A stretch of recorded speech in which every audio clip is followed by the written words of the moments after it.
This week's scenario is incoming from the Steamroller 2015 packet. The scenario does not have the Killbox Artifice in effect and consists of two rectangular zones. The friendly zone can be dominated for 1 CP. The enemy zone can be controlled for 1 CP or dominated for 2 CPs. And your enemy's objective can be destroyed for 1 CP. First player to reach 5 control points or caster assassination wins the game. So my 2-list pairing includes Haley 2 and Haley 3. I end up deciding to go with Haley 2 because I'm looking at Gaston's list and I see a lot of Menoth Warjacks.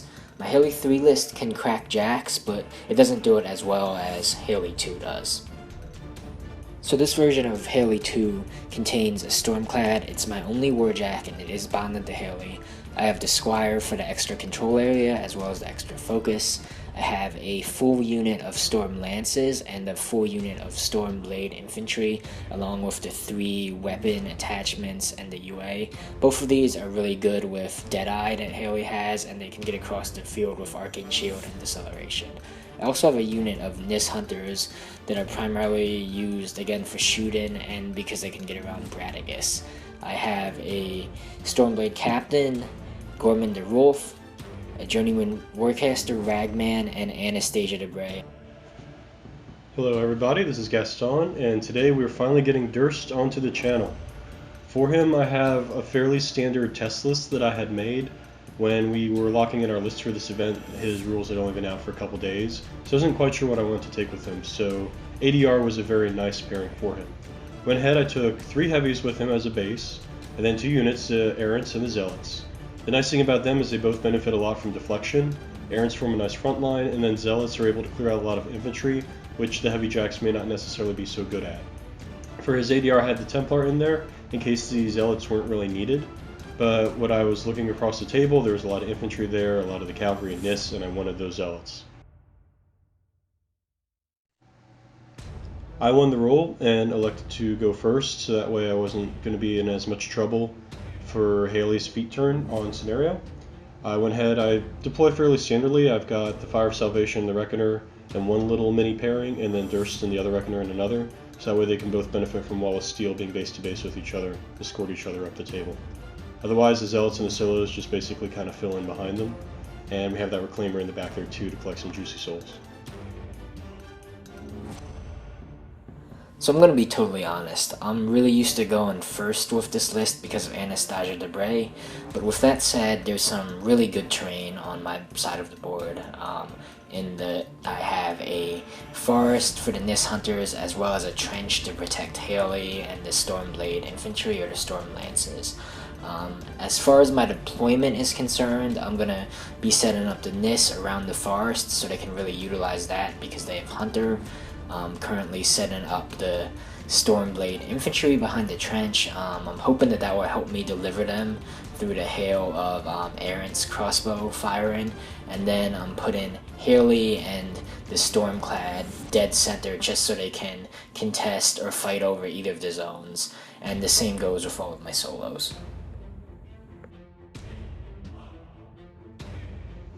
Advanced deployment is pretty straightforward for me. You just put the Errants in the front and put the racks to wherever Durst is going to be, and you're pretty much good to go there. As far as looking at what my opponent had, there wasn't really anything that made me want to move them one way or the other, so they more or less went centrally.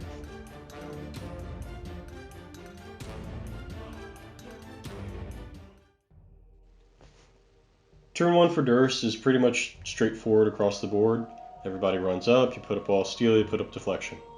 So we're going to use this time to talk a little bit about playing into Epic Haley. And this game is a little bit weird in that we played the game before the nerfs took place, that new errata took place. And now we're going back and we're doing these voiceovers after we've gotten to see it and how it's changed things. So it's kind of interesting to see how that would have changed the game. But you really have to plan for her feat, and especially with playing Protectorate, because you're giving up your movement and you're giving up your action. You have to have that choir positioned perfectly for your jacks. So it's something where can be very much a negative play experience to play against, but I do highly encourage people to go ahead and play against her because she'll make you better at planning ahead. And that's a very big deal in this game, like actually realistically looking a turn in advance, rather than just saying, yeah, my Errants are going to go here, and my Zealots will probably go off to the left flank or somewhere, things of that nature. She really makes you focus on your positioning, and that'll make you much better at the game. Now, as far as playing Durst into her, I think is a very strong matchup for me, particularly on attrition, because she's going to come forward and she's going to pop feet, and what my plan is that my Zealots are just going to walk 6 inches in front of the rest of my army, and then they're going to pop their mini feet, so I lose that turn of forward progress, but I get it back because he's not going to be able to make it through the Zealots. Also, the Zealots, I'm trying to get them in position where they're going to be within 6 inches of his zone, so they can just walk into the zones and they can pop their mini feet again on his feet turn, and that way I'm not in risk of losing on scenario. And then finally have Eris just kind of running up the flank. So this is a pretty standard turn 1 for me, not taking anything from the Squire, and just going to try to safely move up the board. I'm going to activate my Nyss Hunters first, and I'm going to place them behind the forest. Right there I was measuring line of sight just to make sure they're more than 3 inches behind the edge of the forest, which means that they will be blocked off from line of sight to the Reckoner or the Errants if they choose to go after me. One thing that I have to be careful about is that Eris is really aggressively positioned up there, so I need to make sure that I don't get my Warjack disrupted. Right now, I'm moving Anastasia up a little bit, just putting her in a position that, you know, in the next couple of turns, just so I can maybe feed and get an espionage off. That's really a key part of my plan, so there's always that balance between moving her up aggressively and keeping her safe. Right here, I'm running with my Stormclad. He is able to run without focus because he was allocated a focus from starting within 3 inches of the Stormblade Infantry. Now I'm running the Stormblade Infantry up the board. I'm trying to position some of them in charge range of the zone in case Gaston ends up putting in Jack in there and moves up Eris aggressively, and then the rest of them either in the trench or behind the trench. Heli's going to cast Deceleration up now and go forward. One thing that I kind of forgot about was that the Errants have blessed crossbows, so Deceleration won't do a ton of work versus the Errants, but it will help on the Warjacks, so that's always nice. Right now I'm moving up my other solos like Ragman, Gorman, and the Squire, just again putting them central to the board so they can go towards either zone if they're needed. Right now I'm trying to measure threat ranges a little bit, and I'm moving my Storm Lances up. There is shallow water in the middle of the board, which is going to be pretty annoying since the only things that really have Pathfinder in my list are Ragman and the Nyss Hunters. However, the Storm Lances do get it with the Captain. So I'm a little bit worried about those Storm Lances. If they can get charges off, they can be pretty nasty all around. They get the extra power for going forward, and then they have the impact attack, the initial charge, and then Electro Leap to kind of do some infantry clearing. So I think one thing that we're definitely going to try to do is knock them out of here pretty early. And there are 2 of them that I think are well within range for me to get to with minimal danger to myself. So we're going to focus on them. They do have Arcane Shield up, but the Errants have Blessed, so it kind of cancels out. They're going to start with the Errants. We're alternating aiming and walking forward. So we're just marking the aiming guys there so that way we can keep track of them. The rest of them are going to advance, you know, kind of get on the hill, make a nice front rank for my army.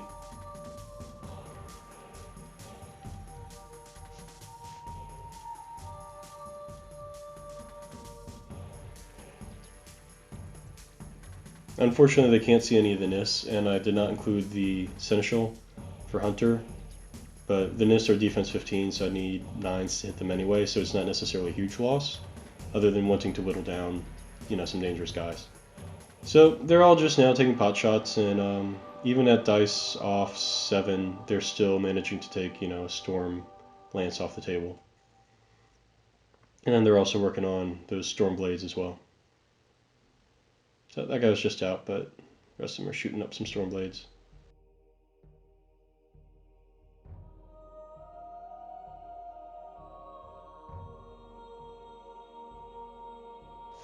And they managed to, I think, do maybe a point or two to the second Stormlance.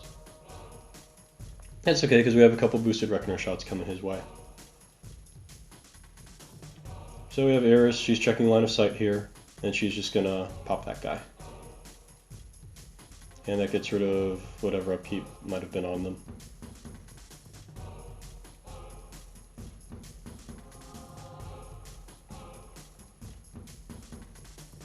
So now the big thing coming in here is positioning.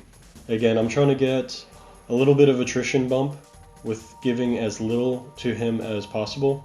And we also have to look forward a turn to Haley's feet. So we need to be positioned in such a way that my Word of Activation is going to have the most minimal effect on me, because again, this is pre-errata, he still gets to choose that. But also that way the choir doesn't need to move to get to the jacks. And then I'm also being very concerned about that Storm Jack, whatever it's called, over there, and his massive threat range, and I don't want him coming into me as well. So I have managed to unfortunately block myself in a little bit here, but we're going to go ahead and get creative with the Zealots. They're going to go ahead and do some advance, run, spell ward.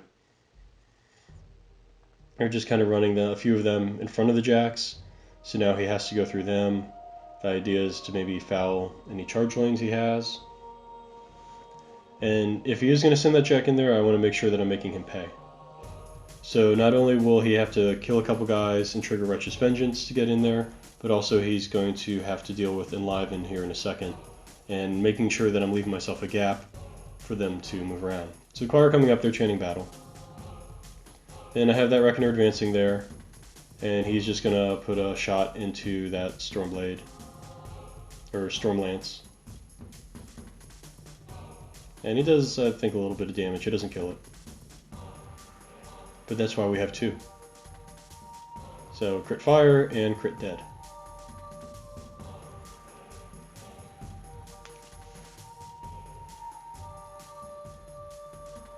Then ultimately the goal here is going to be to turn his right flank, which I think will be the easier one for me to get to. The Stormblades don't exactly have great defenses, and then the Nyss are obviously very high defense and sneaky, so that can be a bit more difficult. So we're going ahead, we're putting Enliven on that Reckoner in the front there, also known as Jackbait, and then we're having the Mechanic right near there, so that way the Reckoner can Enliven back into the Mechanic. The Mechanic is still base to base with a Fire Salvation in case he starts redirecting his attacks that direction. Going into this turn, I already feel that I'm on my back foot a little bit. I forgot that the Errants had blessed crossbows when we were originally playing this game, so I lost a lot more of my Stormblade Infantry and Stormlances than I had envisioned. I probably should have just kind of kept all of the Stormblade Infantry in the trench. Like I said before, I wanted to kind of get them up the board a little bit, but with Haley's feet there's really no need to do that, so it's a good lesson learned. Right now I'm trying to decide where to allocate focus and whether or not I take a focus from the Squire. Looking at the way the board state is now, I don't see this game going super long, so I'm going to take it, and you know, if I end up using it, great, and if not, it's another Blade of Armor on Haley when she puts herself towards the middle of the board and feats. She usually does feat on turn 2, and in this case I don't think it will be any different. I can probably get most of the army in my feet, so looks like an opportune time. Right now I'm moving the Nyss Hunters a little bit closer, and what I'm going to attempt to do with them is to shave off some of the Exemplar Errants. I'm keeping them in the forest so they do get that concealment bonus, and I'm also trying to keep them out of charge range next turn in case there are a few things that I don't catch in the feet for whatever reason. I'm doing 2-man CRAs into the Errants just because the armor's so high. It looks like I missed the first 2-man CRAs, but I'll take a couple more and let's see how many of these guys I can shave off. Looks like I get one right there. Going for another shot, getting that. So all in all, not bad. You know, missing one is bound to happen based on averages. So I'm not too unhappy with that.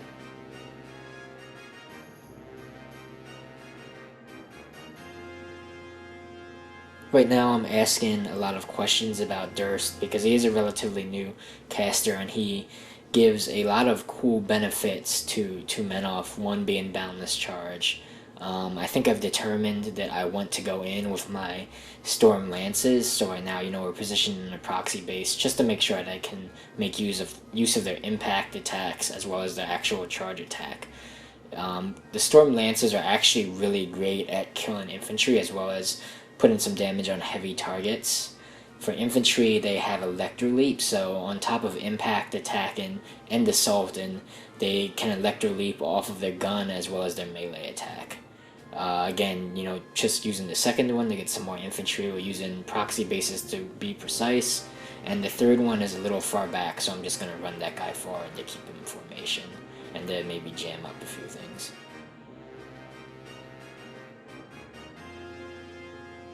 Alright, so it looks like the leftmost Storm Lance has taken his assault attacks and his charge attacks on one of the Errants. Looks like I got one of them with the charge attack, and then the Electro Leap got the other one. And now let's see. Looks like one of the Errants did not die to the impact attack, but I was close enough to the other one in reach range that it didn't stop me from making the charge attack. So I'm making that one right now.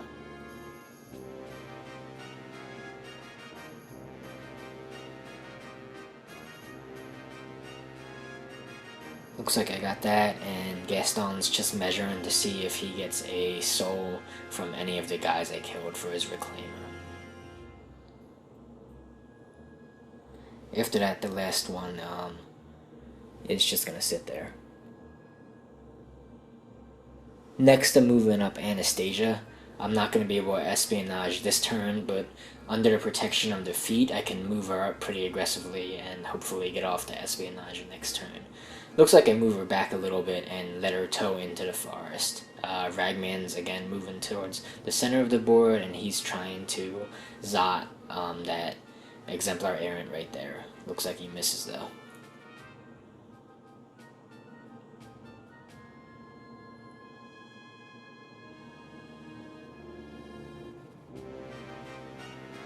Gorman's moving up now, and he's gonna throw a corrosion bomb, trying to get a few of the Zealots. One of the cool things about corrosion or about continuous fire is that even when the Zealots are under mini feet, they can still be put on fire or corroded. So if you can set a bunch of them on fire or something like that, it's great, because usually 1/3 of the ones you set on fire die the next turn. So that's just a kind of cool way around their mini feet. If you have any other spells like Chain Lightning or Ashes to Ashes, another little trick for them is that you can target a model close to them that isn't mini-feated, and the bounces actually do effect to them. Alright, so now I'm moving up Haley, spending 3 for deceleration again to keep her a little better armored up against some of the Reckoners, and I am feating. I also spent 2 to cast Deadeye onto the Storm Lances, so I'm going to charge with them this turn, and hopefully with Assaults I can ding up some of the heavies and get some damage on them. So although I lost a lot of my Lances, I still managed to keep 2 of the weapon attachments, which is great because they're the ones with the range 10 instead of the range 6, so it's it shoots a lot farther. At this point, I'm running all of the Storm Blades up pretty aggressively because, again, I do have the feet to kind of protect them, so I just want them in that zone and ready to attack anything that enters to contest it. Right now, I think Scenario still is on the table for me. Ideally, though, based on the Zealots and this scenario in particular, I don't think I'm going to be able to tag the enemy's objective, so I am primarily playing an attrition game at this point.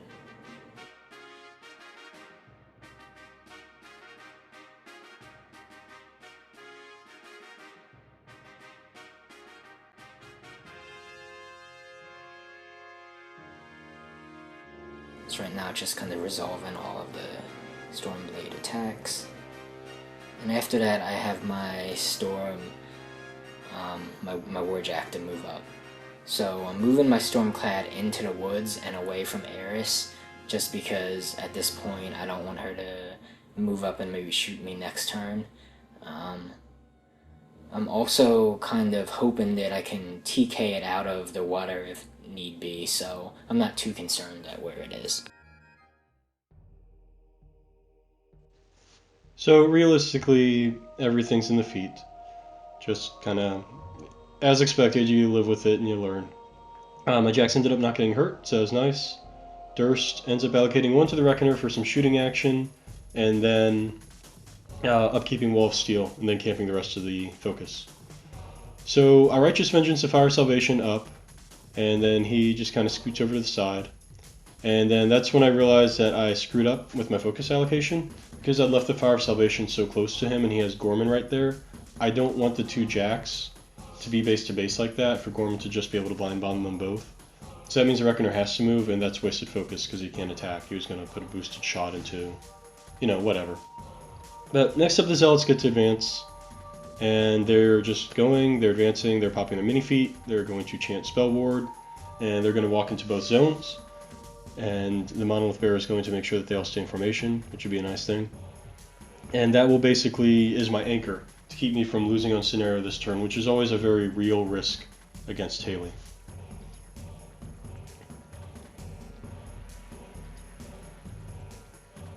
So I believe his next choice feels like the Errants? Ah, it was the Reckoner.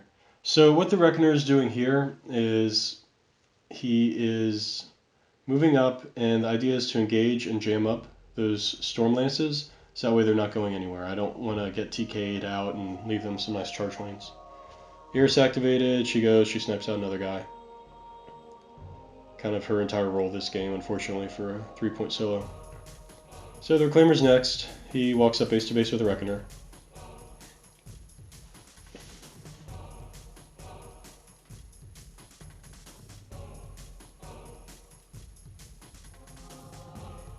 Then my Choir is able to activate and chant no spells onto my 2 Jacks.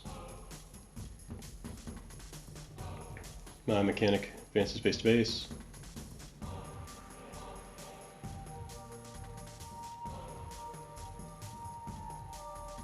Now the Errants get to go.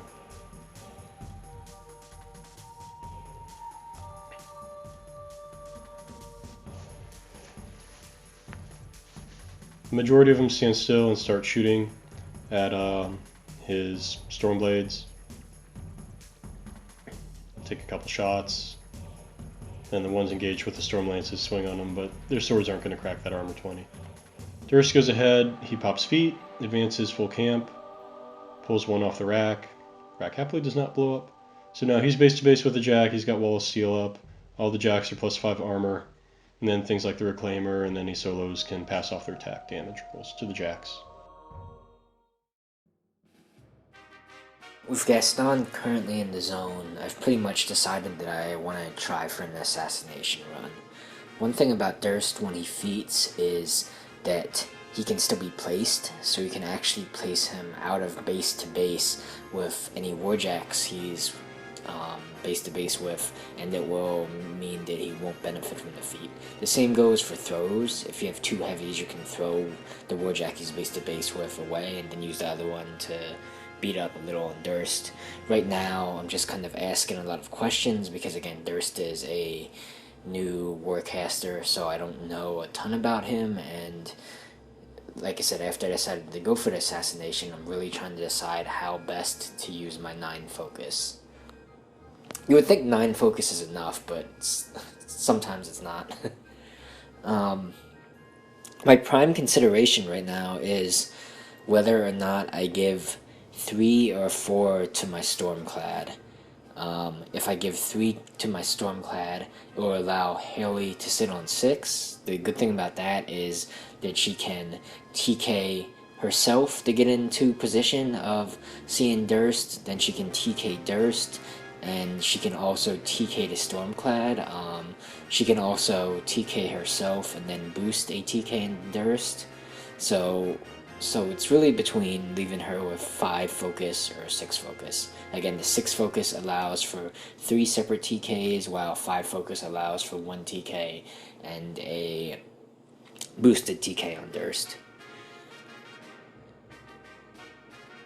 After doing some quick math, I finally decide that I'm going to give Haley 6 focus. And the reason for this is that I'm kind of banking on a black oil, and I'm also a little scared that I won't be able to get Haley within range and within line of sight of TK and Durst, so I may actually need to TK her up the board out of the objective range. You can see right now I'm kind of checking line of sight to see where a charge would have me end up, and again measuring distance just to see if that would put me in line of sight of Durst.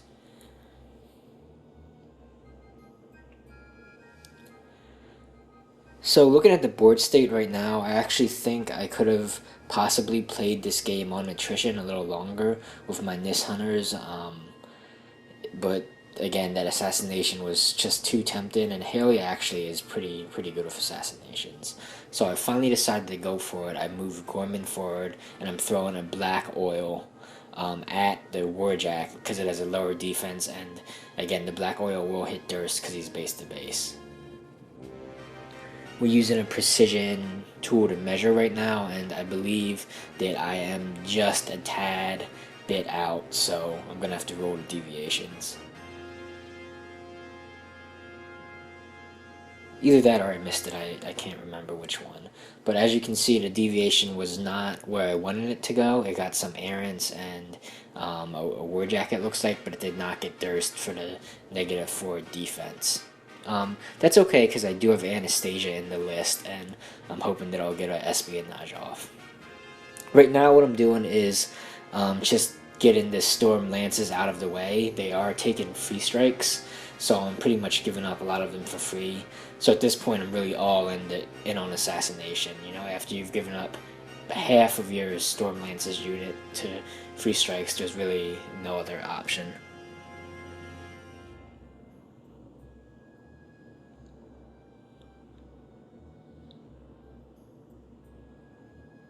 Again, just kind of measuring line of sight and trying to decide the best course of action to get Haley over in range of Durst for a TK. Right now I'm having the Squire run, and the reason for this is because while I'm within 5 inches of the Squire, I can re-roll a missed spell attack, so it kind of is just another factor to help me ensure that my TK hits. I do decide that I need to TK Haley around the objective, so as you can see that's what I'm doing right now. Placing a proxy base just to be precise, and with that I'm going to have Haley charge.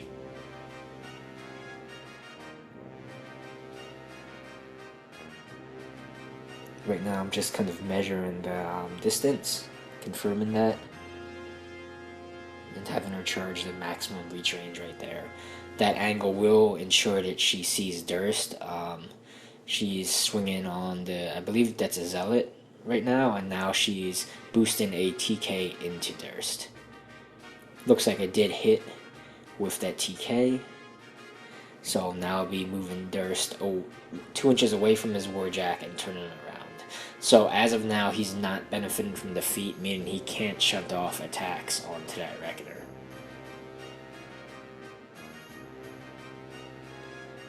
Next up, I'm going to position my Nyss Hunters, and the reason I'm not charging with them is because I need to save space for the Stormclad, and I do also have the Espionage move later, so right now I'm just pulling off a 10-man combined ranged attack into Durst. So I hit and I actually did 5 points of damage, so off to a good start.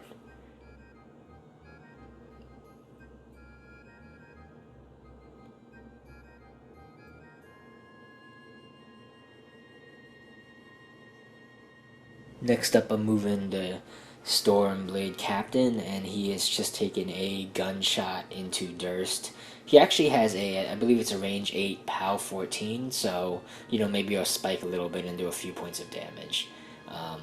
That guy's a great support solo, and he does work in combat as well. I really like him a lot. What I'm doing here is running Ragman, and actually this is another big mistake from me. So I ran Ragman out of the way of Anastasia di Bray because I thought that I could Death Field on her Espionage, but it turns out that Death Field is a star action and not a normal attack, so as you'll see in a bit, after Espionage I actually won't get the Death Field off, which means at an effective -2 arm because of that. So that was a pretty huge mistake actually. So right now Anastasia does move. I did get the Espionage off. You see the Stormclad right now is moving a little bit. He's in rough terrain, so that's why he's not going that far. The Espionage should also tag Ragman, who's pretty useless now, but it'll get the Nyss and Gorman as well. So right now I'm repositioning the Stormblade Captain, just getting him out of the way, and he's trying to take another shot. Didn't spike, so no damage done there.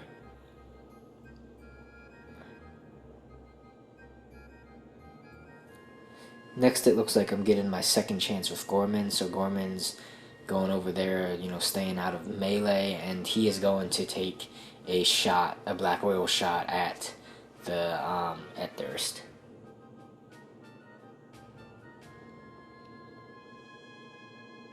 This time with Durst turned around, I do actually get the black oil him. Now I'm moving Ragman, and here's where I actually finally figured out that I couldn't Death Field. So I moved Ragman there and declared it, and that's when Fort and Gaston told me that that's actually not a legal move. So Ragman's just hanging out there. I'm kind of repositioning my Nyss hunters right now. I sent a couple in for charge attacks, so let's see if I can do some more damage. They're weapon masters, but they're only pound 9, so it's pretty unlikely to actually hurt Durst at this point.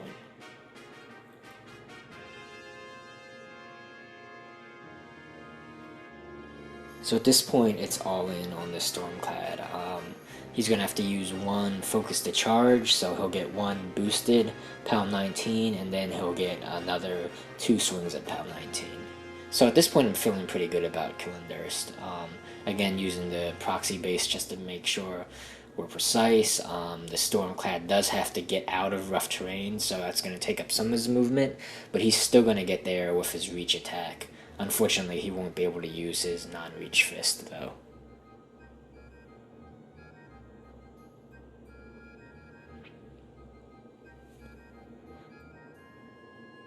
So rolling the charge attack, it hits and it does a good bit of damage. I don't need to boost the attack rolls because Durst is like a defense 9 right now to my 7, so anything but double ones miss. I actually end up buying an attack and missing on Durst. I did roll double ones there, and I took my 3rd attack and it left Durst on 5 HP. At this point, I'm really worried because there's no more attacks I can get on him, so I'm trying to move my junior into range to put Arcane Shield on Haley.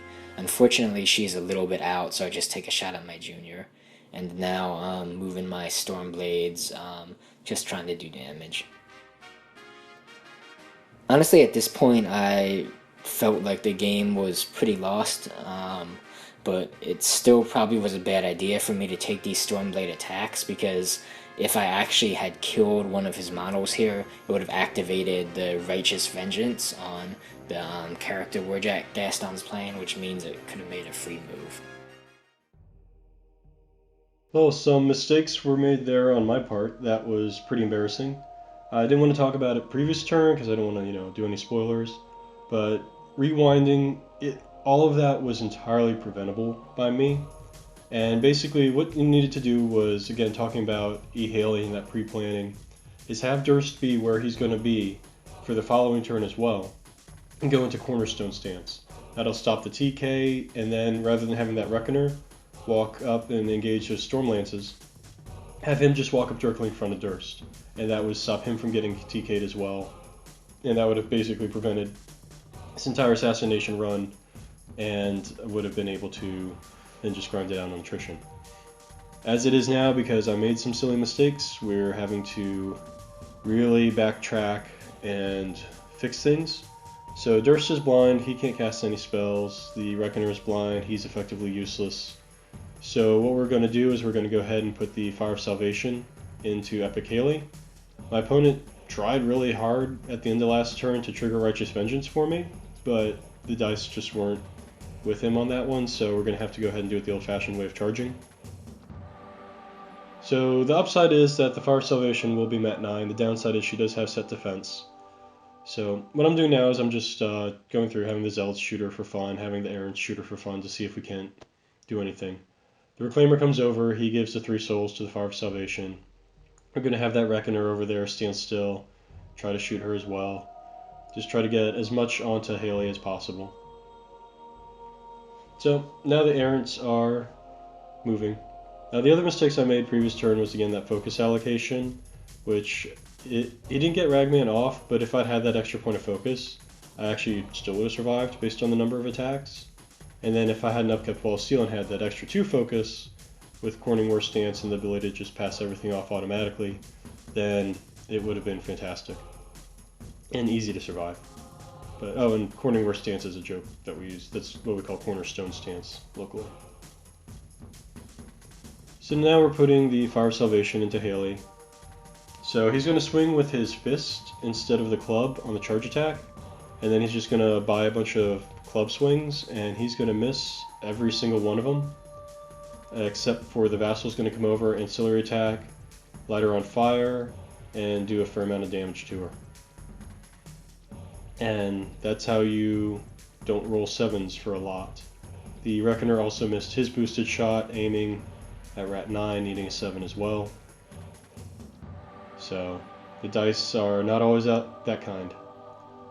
Durst is just pulling off a rack, turning around, so that way he can camp his max and not be an insanely easy target. Oh man, I have no idea how I survived that, but let's see if Lady Luck is on my side. The fire actually doesn't go out. Gaston needs to roll a 6 to kill her, and Haley burns to death. I really enjoyed the game. Gaston's a great player. It's always a blast to play him.